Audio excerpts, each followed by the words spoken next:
चलिए दोस्तों, आज मैं आपके लिए लाया हूँ कुछ बहुत ही अच्छे सेंटेंस, चुनिंदा सेंटेंस। ठीक है, देखते हैं। वीडियो ज़्यादा बड़ा हो गया तो वैसे तो 15 सेंटेंस है, पर मैं कोशिश करूँगा कि आपको जल्दी पढ़ो। पहला सेंटेंस है आई एम अफ्रेड। अभी आई एम अफ्रेड का मतलब आपने सबको पता होगा कि आई एम अफ्रेड का मतलब होता है कि मैं डरा हुआ हूँ। मैं डरा हुआ हूँ, डरा हुआ, ये आप बोल दोगे आई एम अफ्रेड का मतलब मैं डरा हुआ हूँ। पहला मतलब ये होता है आई एम अफ्रेड। अच्छा, इसके साथ ध्यान रखना कि अगर किसी से आप डरते हो ना तो उसके साथ ऑफ आता है proposition. I am afraid of ghost, I am afraid of you, तब इसमें ऑफ आता है। ठीक है, वो आता है। बट सोचिए आई एम अफ्रेड का एक मतलब और होता है जिसका मतलब होता है सॉरी। अब इसका यूज कहाँ करते हैं वो देख लीजिए। आप कोई रिग्रेट है आपको, मतलब अब ऐसा समझ लीजिए, मैं आपको 4 एग्जांपल दूंगा, उससे आपको समझ में आ जाएगा। आपने किसी को कुछ बोला और आपको लग रहा है कि इसको बुरा ना लग जाए, आई एम अफ्रेड। किसी को कुछ बोल रहे हो और आपको ये लग रहा है, संकोच हो रहा है कि ये बुरा ना लग जाए, मैं कैसे कहूँ इसको। याद कर लोगे, आई एम अफ्रेड का यूज सॉरी की जगह होता है, तो सॉरी जैसे ही होता है। इसका यूज तब किया जाता है जब आपको लगे कि जिसको ये बोला जा रहा है, ठीक है, उसको आपको लगे कि बुरा ना लग जाए उसको। अब किस कंडीशन में बुरा लग सकता है, देखिए, किसी ने आपसे पैसे मांगे, आपका दोस्त है, आप देना नहीं चाहते या है नहीं, तो आप क्या बोलोगे, मैं नहीं दे रहा, है नहीं, बुरा लगे, तो आप क्या बोलोगे, आई am afraid I can't give you. I am afraid I can't give you, I can't give you. मुझे माफ करो यार, मैं तुम्हें दे नहीं सकता, आई am afraid I can't give you. ठीक है, I am afraid I can't give you. किसी ने आपसे कहा मुझे अपनी बाइक दे दे, मैं अभी तक आ रहा हूँ, स्कूटर दे दे अपना, आप चाहोगे नहीं, बुलेट दे दे, अरे पागल है, तो आई am afraid I can't give you. किसी ने कहा यार 2 दिन के लिए तेरा वो घर खाली डाला, मुझे दे दे, मेरे रिश्तेदार आ रहे हैं, I can't give you, I am afraid. एक ये संकोच हो गया, कुछ लेन देन की बात होता होता है। एक और होता है कि मान लो किसी ने आपको बातों में लगा लिया, बातों में लगाने को बोलते हैं कॉलर। क्या बोलते हैं, कॉलर। ये जो शर्ट का कॉलर होता है ना, इसी को बोलते हैं ये कॉलर। अब आपको कहीं जाना है और रास्ते में कोई मिल गया, अरे और सुनाओ क्या बात है, आपने मुझे जाना है यार, तब बोलोगे आई एम अफ्रेड, मुझे जाना है यार। इतना याद कर लो, इंग्लिश में याद कर लो, क्या पता है, आई एम अफ्रेड याद कर लिया, उसके बाद बोल दो मुझे जाना है यार, सॉरी। आप कहीं कोचिंग जा रहे थे, रास्ते में किसी ने आपको बातों में लगा लिया, आई एम अफ्रेड यार मुझे जाना है। आपको किसी ने फोन में पकड़ लिया, वो बातें कर रहा है और आपको कहीं जाना है, आई एम अफ्रेड मुझे फोन रखना पड़ेगा, I have to hang out the phone, I have to go somewhere, मुझे कहीं जाना है यार, सॉरी। कोई दरवाजे पे कोई आपके बैठ गया आके और आपको कहीं पिक्चर देखने जाना है और आप कह रहे हो यार आई एम अफ्रेड यार, ठीक है, मुझे निकलना पड़ेगा थोड़ा सा। किसी से आप एग्री नहीं करते हो, किसी ने कहा देश तरक्की नहीं कर रहा है, आपने आई एम अफ्रेड यार I don't agree with you, मेरे को लग रहा है देश तरक्की कर रहा है। किसी ने कहा यार महंगाई बढ़ रही है, आई एम अफ्रेड महंगाई नहीं बढ़ रही, उससे अच्छा है वो भी तो बढ़ रही है, पैसा भी तो बढ़ रहा है वो। तो किसी से आप डिसएग्री करते हो तब भी बोल सकते हो। कुल मिला के सामने वाले को असहज महसूस ना हो, बुरा ना लगे, तब ये सॉरी की जगह आई एम अफ्रेड बोल देना, कहीं ना कहीं आप सुन लोगे। मेरे चैनल पे जो वीडियो में डालता हूँ उसमें ऐसी चीज़ें आती हैं जो मैं कहीं वहीं से लेके आता हूँ, तो आपको वहीं की वहीं मिल जाएंगी, मूवी में या कहीं। ठीक है, चलिए सेकंड सेंटेंस। मैं देखता हूँ 15 मिनट से ज़्यादा बड़ा ना हो वीडियो है, तो मेरे पास 15 सेंटेंस मैं लेके आया था, पर चलिए किसी और वीडियो में दे दूंगा। अगला है टच वुड। टच वुड का मतलब क्या होता है दोस्तों, और टच वुड का मतलब मैं आपको बताता हूँ, किसी को बोलना है कि नजर ना लग जाए तुम्हें। क्या बोलना है, नजर न लग जाए। ये कब बोलते हैं, मान लो किसी ने नया घर लिया, अरे यार टच वुड बहुत अच्छा घर है तुम्हारा, नजर न लग जाए। ठीक है, किसी ने नई गाड़ी ले ली, टच वुड यार नजर न लग जाए। किसी के पास बहुत सारा पैसा आ गया, टच वुड आपका बिजनेस अच्छा चल रहा है। किसी ने अच्छी ड्रेस पहन ली है, अरे वाह क्या लग रहे हो, टच वुड यार। नया फोन ले लिया एप्पल का, टच वुड यार क्या बात है, टूटे ना, इसको नजर ना लगे, तब आप बोलते हैं कि टच वुड। अब वुड क्यों बोलते हैं, आपको पता होगा हमारे यहाँ भारत में या कहीं भी आप वीडियो देखें, पेड़ों की पूजा की जाती है। पेड़ों में ऐसा माना जाता है देवताओं का वास होता है, और यहाँ पर बरगद की पूजा भी होती है, बरमाउस आता है, कौन सा याद है, अपन आसपास उसके धागे लपेटते हैं, पूजा करते हैं, आप मम्मी से पूछ लेना। तो ऐसा माना जाता है कि देवताओं का वास होता है।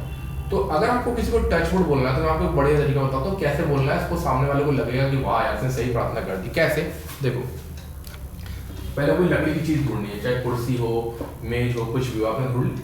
उसके बाद ना आपको उस पर नॉक करना है, ऐसे एक बार नॉक किया ताकि हे देवताओं जाग जाओ, फिर अपनी उंगलियों को ऐसे क्रॉस बना देना है, क्रॉस करके कहना है हे भगवान इनको नजर न लगे, फिर दोबारा नॉक करना है। तो 2 बार नॉक करना है, एक बार जगाना है जाग जाओ आत्माओं, फिर फिंगर क्रॉस करना है हे भगवान इनको नजर न लगे, दोबारा। ये होता है रिचुअल टच वुड करने का तरीका, ठीक है। तो ऐसे किया करना कि टच वुड, एक मिनट लकड़ी का है, आपने ऐसा किया और ये बनाना है तो वो भी खुश हो जाएगा, चलो यार उसने मतलब सही मांग रहा, ठीक है। टच वुड का बहुत अच्छा, ठीक है। अगला वीडियो क्या हो, अगला वो स्लाइड टच वुड। अगला है अलाउ मी। अलाउ मी का मतलब होता है मुझे करने दो। तो अगर आप किसी की हेल्प करना चाहते हो और आप बोल रहे हो कि यार मेरे को हेल्प, उसको बुरा ना लगे, तो अलाउ मी बोलना चाहिए। मैं कर लूँ क्या?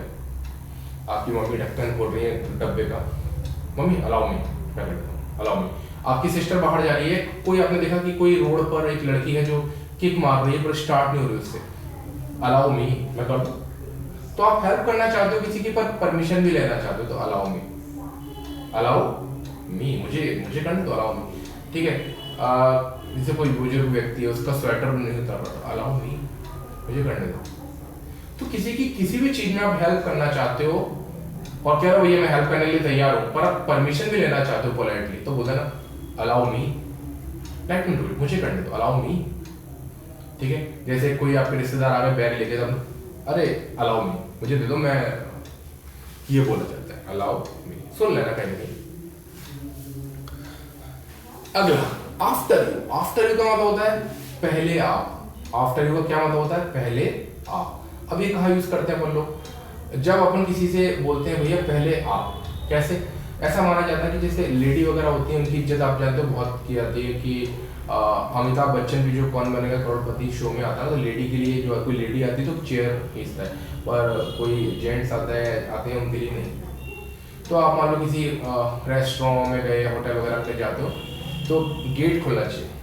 आफ्टर यू, पहले आप। आपकी गर्लफ्रेंड है, आपकी बीवी है, कोई भी है, लेडी है, दादी है, नानी है, लेडी है, तो उनके लिए आपको ये कर्टसी कहती है। एक होटल एटिकेट नहीं, होटल एटिकेट है या फूड एटिकेट है, वो डाला वीडियो आप देख लेना, अच्छा वीडियो। तो आपने कहा आफ्टर यू, आपके साथ कोई लेडी है, उनको पहले मेन्यू दिया आपने, मेन्यू कार्ड आप ऑर्डर करिए, आफ्टर यू। कोई डिश है, पहले सर्व उनको कर दो, आफ्टर यू। ऐसे कि पहले आप, नहीं पहले तो आप, ठीक है। बिल देने की बारी आए तो बोलते ना आफ्टर यू, तो फिर नहीं चलेगा। चलिए आगे। अगला है कम वॉट में। इसका मतलब होता है चाहे जो हो सो, चाहे अब तो कुछ भी हो जाए, चाहे आसमान गिर जाए, चाहे कुछ भी हो, अब चाहे कुछ भी हो जाए, मैं तो करके रहूंगा, मैं 4 बजे उठूंगा कल, कम वॉट में। एंड में यूज कर देना चाहिए इसको, कम वॉट में। मैं कल जिम जाऊंगा, कम वॉट में। मैं नए साल से रोज पढ़ूंगा, कम वॉट में।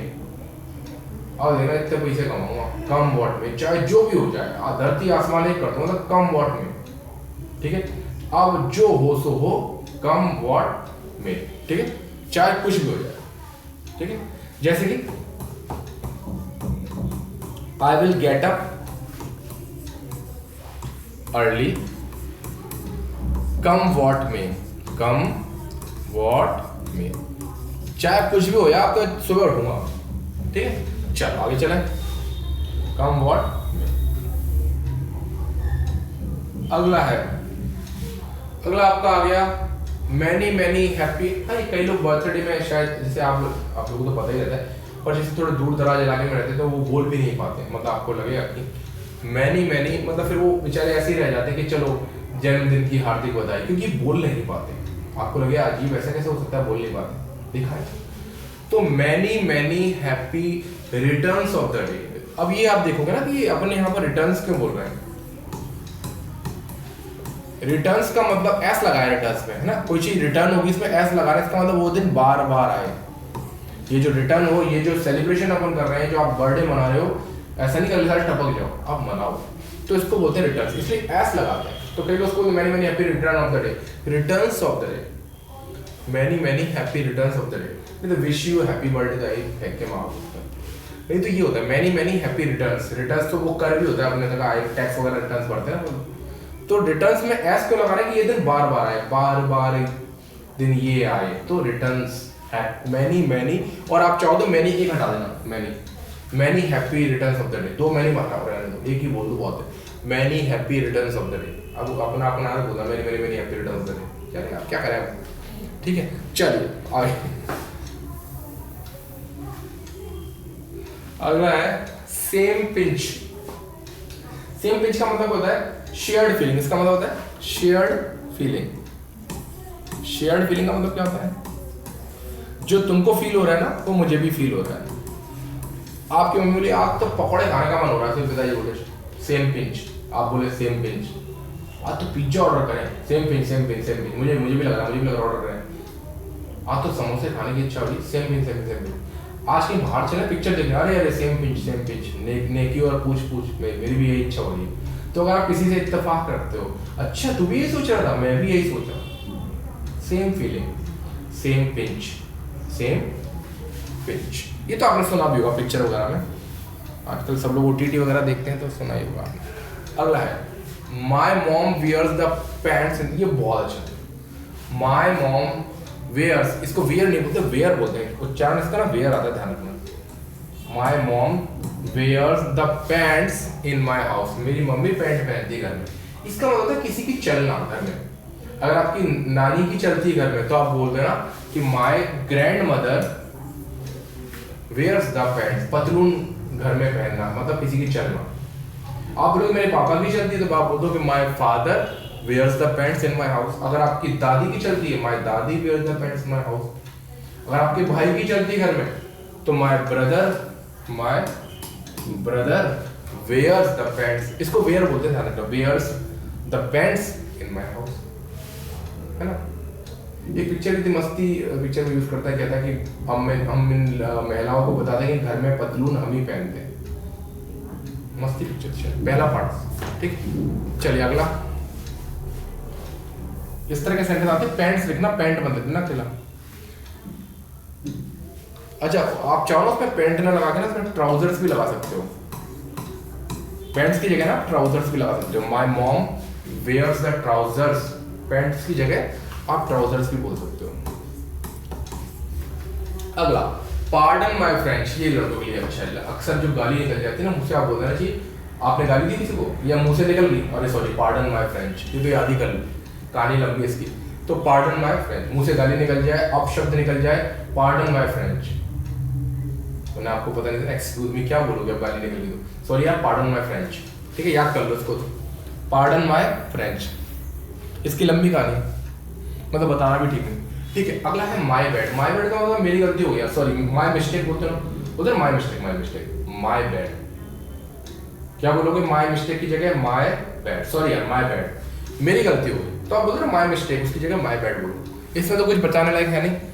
अगला आते हैं व्हाट ब्रिंग्स यू हियर, ये आप याद कर लो, रट लो। व्हाट ब्रिंग्स यू हियर, कैसे आना हुआ, कैसे आना हुआ। कोई मेहमान आ जाता है ना तो आप क्या बोलते हो, कैसे आना हुआ है, what brings you here, what brings you here, कैसे आना हुआ, व्हाट ब्रिंग्स यू हियर, इसको आप याद कर लो, ठीक है, व्हाट ब्रिंग्स यू हियर। अगला लॉन्ग टाइम नो सी, ये भी आपने याद किया होगा, बहुत दिनों को दिखाई दे, कहाँ मार रहे थे, ईद के चांद हो गए तुम तो लॉन्ग टाइम नो सी याद कर लो, लॉन्ग टाइम नो सी। इस पर एक जोक भी था, आपने याद करा होगा, ये देखो एक जोक था, B B B B B B B B B B B B ऐसे लिखते ना, बी बी बी बी। तो किसी ने पूछा ये क्या है, बोले लॉन्ग टाइम नो सी, सी नहीं आया बहुत दिन से, देर से, बी बी आ रहा है, सी नहीं आ रहा, तो बहुत दिन हो गए दिखाई नहीं दी, लॉन्ग टाइम नो सी। अगला यू आर, ओहो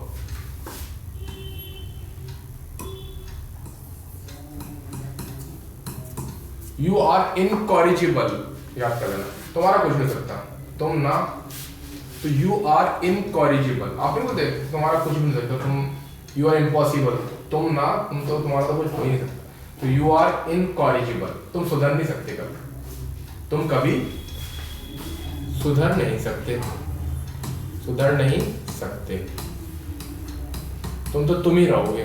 पर अक्सर ऐसा बोलते ना, तुम ना, ऐसा बोलते ना, तो उसको बोलते यू आर इनकॉरिजिबल, इनकॉरिजिबल। या यू आर इम्पॉसिबल ऐसे बोल देते हैं, पर ये आप ना, ये मूवी वगैरह भी होता है, you are incorrigible, you are incorrigible. ठीक है, लिख लेना, मैं इसको मिटा देता हूँ। आई एम अफ्रेड ये तो रिपीट हो गया। चलिए 15 लेके आया था, वो पता नहीं सेंटेंस कहाँ चले गए, मैं बना सीख ही रहा हूँ ना स्लाइड वगैरह। तो मिलते हैं फिर किसी और वीडियो में दोस्तों। मैं फिर कहता हूँ कमेंट जरूर करिएगा, लाइक करना है करो, नहीं करना है मत करो, कमेंट करिए कि क्या सीखना चाहते हो, आगे की वीडियो पता लगता है ना क्या बनाने हैं। अब इतनी सारी इंग्लिश है, आपकी क्या दिक्कत है, तो ये आप ही के लिए तो खुला है बोर्ड वगैरह, ये आप ही के लिए, तो आप कमेंट जरूर करिएगा कि किस चीज़ में दिक्कत आ रही है। ठीक है, तो अपन पढ़ेंगे शुरू से, जिसके ज़्यादा कमेंट होंगे जिस टॉपिक पे वो पढ़ा दूँगा। ठीक है, मिलते हैं वीडियो में।